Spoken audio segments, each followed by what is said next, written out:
Welcome Praveen tech tips అబ్బాయి వాళ్ళ వీడియోకి వచ్చేసరికి అయితేనేమో టెక్ న్యూస్ చిన్న క్వశ్చన్ అనేది ఛానల్ సబ్స్క్రైబ్ చేసుకుని తప్పలేకైతే ప్రెసెంట్ లేటెస్ట్ అప్డేట్స్ కోసం. సో బై ఫస్ట్ చూసుకుంటే వివో నుంచి అన్నమాట. సో వివో వాళ్ళది Vivo T3 5G smart phone అయితే ఉందో లాంచ్ అయితే కన్ఫామ్ అయిపోయింది అనమాట. సో మార్చ్ 21కి ఈ స్మార్ట్ ఫోన్ అయితే లాంచ్ అయితే మధ్యాహ్నం 12 గంటలకి అఫీషియల్ అయితే అనౌన్స్మెంట్ కూడా చేశారు. సో ఇక్కడ మన వాళ్ళు ప్రైస్ ఏం ఎక్స్పెక్ట్ చేస్తారంటే 20,000 లోపల ఆ స్మార్ట్ ఫోన్ వస్తుంది. 6.6 ఇంచెస్ ఫుల్ హెచ్డి AMOLED డిస్ప్లేతో పాటు వస్తుంది అండ్ 1800 నిట్స్ బ్రైట్నెస్తో పాటు వస్తుందనేసి అయితే ఇక్కడ మెన్షన్ చేసి డామెసిటీ 7200 ప్రాసెసర్తో పాటు వస్తుందని మెన్షన్ చేశారు. తర్వాత నెక్స్ట్ చూసుకుంటే మైక్రోసాఫ్ట్ వాళ్ళ కోపైలట్ ప్రో గురించి అనమాట. సో ఇది గ్లోబల్ లాగా వచ్చేసింది అనమాట. టోటల్గా 222 కంట్రీస్లో అవైలబుల్ ఉందన్నమాట, ఇంక్లూడింగ్ ఇండియాలో. సో ప్రో వేరియంట్ లేదంటే ఇంకొంచెం better features, office 365 integration, web యాప్తో ఇంటిగ్రేషన్తో పాటు వస్తుందన్నమాట. ఇక్కడ ప్రైస్ చూసుకుంటే మాత్రము 2,000 అనమాట. అవి ప్రైస్ అయితే సెట్ చేసారు ఏఐ ప్లాట్ఫామ్ ఇది. అంటే ఇండివిజువల్ యూజర్స్కి, బిజినెస్కి సపరేట్ వేరే ప్లాన్స్ ఉన్నాయని అయితే మెన్షన్ చేశారు.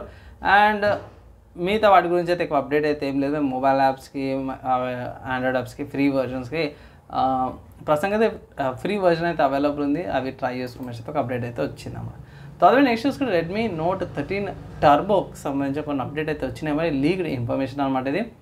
సో లీక్డ్ ఇన్ఫర్మేషన్ ఎప్పుడైనా సరే గ్రెయిన్ ఆఫ్ సాల్ట్తో తీసుకోండి, కన్ఫర్మ్ న్యూస్ అయితే కాదనమాట. ఇక్కడ మెయిన్ చూసుకుంటే 6.7 ఇంచెస్ QLED డిస్ప్లేతో పాటు వస్తుంది. 1.5K రెజల్యూషన్తో పాటు వస్తుంది. డిస్ప్లే చూసుకుంటే మాత్రం 144 Hz డిస్ప్లే.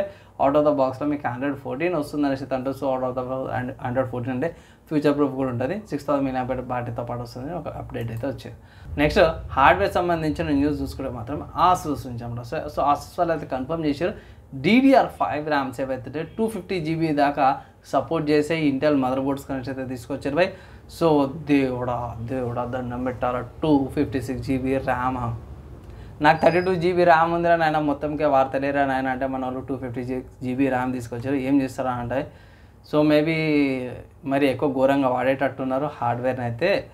సో చూద్దాము, అఫీషియల్గా ఇంకొక అప్డేట్ వచ్చినాక మాత్రం తీసుకొస్తాం. ప్రస్తుతానికి అయితే కొన్ని మదర్ బోర్డ్స్కి అయితే బయోస్ అప్డేట్స్ ద్వారా తీసుకొస్తాను ఒక అప్డేట్ అయితే వచ్చింది అనమాట. తర్వాత నెక్స్ట్ మదర్ బోర్డ్స్ గురించి మాట్లాడుకుంటున్నాం కాబట్టి మదర్ బోర్డ్ గురించి సంబంధించి ఇంకో న్యూస్ ఏంటంటే బై బయోస్టార్ వాళ్ళు అయితే కొత్తగా మదర్ బోర్డ్ లాంచ్ చేసి ఏదంటే అది A620MS మదర్ బోర్డ్స్ అనమాట. సో ఇది ప్రెస్ రిలీజ్. సో ఇది బడ్జెట్ ఫ్రెండ్లీ అనమాట బై. దీంట్లో మీకు ఏమంటారు హోమ్ యూస్కి, ప్రొఫెషనల్ యూస్కి, ఎంతూజియాస్ట్కి అందరికీ సెట్ అవుతుంది అనేసి అయితే ఇక్కడ ఆర్టికల్ ప్రకారం అయితే మెన్షన్ చేసారు. MS సిరీస్ వచ్చేసరికి అయితే అన్నిటికీ బాగుంటుంది. 8000 సిరీస్, 700 సిరీస్ రెండు ప్రాసెసర్లకు కూడా కంపాటబుల్ మదర్ బోర్డ్ అనమాట. ఒకవేళ ఇట్లా కంపాటబుల్ లేకపోతే ఇట్లా మీరు బయోస్ ఫ్లాష్ చేసేసేయండి, మీకు ఈజీగా వచ్చేస్తా అనేసి అయితే అంటారు. అండ్ ఇక్కడ అన్నిటికీ ఫీచర్స్కి కూడా సపరేట్గా సపోర్ట్స్ వస్తున్నాయి అనేసి అయితే అన్నారు. సో ఓవరాల్గా చూసుకుంటే మాత్రమే ప్రెస్ రిలీజ్ అఫీషియల్గా ప్రైజెస్ ఏమైనా ఉంటాయి ఇట్లా సపరేట్ ఇంకో అప్డేట్ వీడియో అయితే చేస్తాం.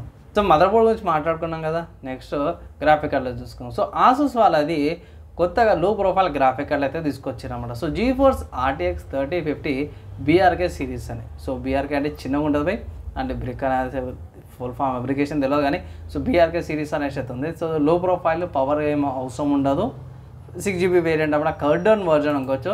3050 8GB ఉంది కదా దీనికి సో 72 ఐ థింక్ చాలా కట్ డౌన్ వర్జన్ అనుకోవచ్చు. పవర్లో కానీ, బేస్ ఫ్రీక్వెన్సీలో కానీ, కోర్స్లో కానీ చాలా మటుకు అన్నింటిలో కూడా కట్ డౌన్ వర్జనే. సో దీంట్లో మెయిన్ ఏంటంటే మీకు డిస్ప్లే పోర్ట్ వస్తుంది, HDMI పోర్ట్, DVI పోర్ట్స్తో పాటు కూడా ఈ గ్రాఫిక్ కార్డ్ అయితే వస్తుందన్నమాట. So overall dual slot graphic card అన్నమాట. సో ఎవరికి బెనిఫిట్ అని అంటే ఇవైతే బడ్జెట్లో PC బిల్డ్ చేయాలనుకుంటున్నాం వాళ్ళకి. అండ్ 1650 సిరీస్ వద్దనా, అది పాతగా అయిపోయింది. లేటెస్ట్ క్యూడా లేకపోతే DLSS అవి ఫీచర్స్ ఉన్నాయి కావాలనుకుంటే, లేకపోతే రీఛార్జబుల్ కావాలనుకుంటే ఇట్లా ఇది ఒక మంచి ఆప్షన్ లాగా అయితే ఉంది. అంటే ఇంకొంచెం ప్రైస్ తక్కువ కావాలి, ప్రైస్ తక్కువ అయినాక తీసుకుంటే బెటర్. తర్వాత నెక్స్ట్ గేమ్ న్యూస్ చూసుకుంటే 2 న్యూస్లు అయితే ఉన్నాయి. మంచి న్యూస్ అప్పుడు ఏంటంటే స్టీమ్లో వచ్చేసరికి అయితే స్టీమ్ స్ప్రింగ్ సేల్ అయితే స్టార్ట్ అయిపోయింది ఇవాళ. సో మార్చ్ 21 దాకా సేల్ స్టార్ట్ అయిపోయింది. సో మీకు నచ్చిన గేమ్స్ అయితే మీరు పర్చేజ్ అయితే చేసుకోవచ్చు. దీంట్లో చాలా గేమ్స్ ఉన్నాయి. సో రీసెంట్గా నేను చెప్పిన ఒక 4-5 డేస్ చెప్పిన గేమ్స్లో కూడా కొన్ని అవైలబుల్ ఉన్నాయి. అవి కూడా మీరు ఒకసారి చెక్ చేసుకోవచ్చు. మోస్ట్లీ కేసు నేనైతే విచ్చర్ సిరీస్ రికమెండ్ చేస్తాను. సో విచ్చర్ సిరీస్ కూడా బాగానే ఉంటుంది. అండ్ ప్రజెంట్ విచ్చర్ 3 వైల్డ్ హండ్ వచ్చేసరికి 249 రూపీస్కి ఉంది, అవైలబుల్ పర్చేస్ చేసుకోవచ్చు. తర్వాత ఫ్రీ గేమ్ చూసుకుంటే మాత్రమే ఎపిక్ స్టోర్లో DXX మ్యాన్ కైండ్ డివైడర్ అనే గేమ్ ఫ్రీగా అవైలబుల్ ఉంది. 1 వీక్ టైం ఉంది.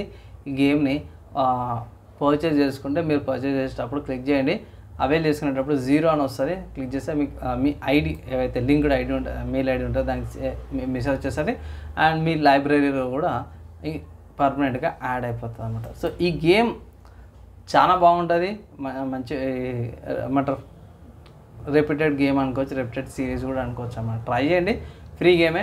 అండ్ కుదిరితే ఇట్లా ఈ గేమ్కి సంబంధించిన గేమ్ ప్లే లేకపోతే ఏమైనా డెమో ఉంటే ఇట్లా అప్డేట్ వీడియో అయితే రేపు కానీ ఎల్లుండి కానీ తీసుకొస్తాను, గేమ్ ప్లే ఎలా ఉందనేసి. సో ఇది ఇవాళ టెక్నిక్స్ గేమ్ నెట్స్ అప్డేట్స్ అవ్వడం మీకు ఎలా అనిపించింది మీ అభిప్రాయం కింద కామెంట్ చేయండి. ఈ వీడియో ఇక్కడ దాకా జరుగుతుంది విషయం వాళ్ళందరూ థ్యాంక్స్. నెక్స్ట్ వేళ కలుసుకుందాం.